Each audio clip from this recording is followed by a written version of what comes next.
देवभूमि उत्तराखंड, जहां इतिहास और संस्कृति की अनगिनत कहानियां बसी हैं। लेकिन अगर आज हम अपने गौरवशाली अतीत को जानते हैं तो इसका श्रेय एक ऐसे महापुरुष को जाता है जिन्होंने अपने पूरा जीवन इसके इतिहास को सहेजने में लगा दिया।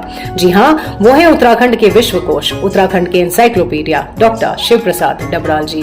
12 नवंबर 1912 को पौड़ी गढ़वाल के गहली गांव में जन्मे डबराल जी को बचपन से ही पढ़ने का शौक था। उनके पिता कृष्णदत्त डबराल एक स्कूल हेडमास्टर और माता भानुमति एक साधारण गृहिणी थी। 1935 में उनका विवाह विश्वेश्वरी देवी जी से हुआ।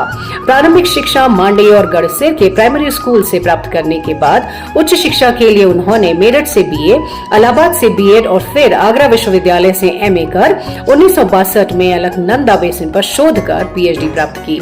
1948 से 1975 तक उन्होंने डगड्डा के डीएवी कॉलेज में प्रिंसिपल के रूप में कार्य किया। मात्र 19 वर्ष की उम्र से उन्होंने लिखना शुरू कर दिया।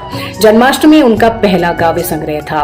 वे उत्तराखंड के दूर दराज के इलाकों में जाकर वहां की सभ्यता, पुरानी इमारतों और लोक संस्कृति का गहराई से अध्ययन करते थे और इसीलिए उन्हें चारण नाम भी दिया गया। उनकी सबसे बड़ी कृति थी उत्तराखंड का इतिहास, जिसके 12 खंड हैं, जो आज भी उत्तराखंड के इतिहास का सबसे विश्वसनीय स्रोत माना जाता है। साहित्य और इतिहास के प्रति उनका समर्पण इतना गहरा था कि मात्र 270 रुपए की पेंशन पर भी उन्होंने अपना शोध जारी रखा और वीरगाथा प्रकाशन नाम से प्रेस भी शुरू की, जिसके माध्यम से अपनी पुस्तकों का प्रकाशन किया।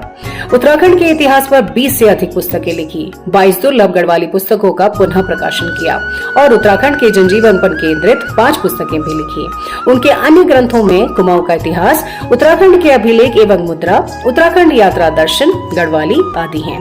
और यकीन मानिए, इस इतिहास को संजोने में उन्होंने अपनी जमीन तक बेच दी, जिसका वर्णन उन्होंने अपनी पुस्तक कुमाऊं के इतिहास में किया है।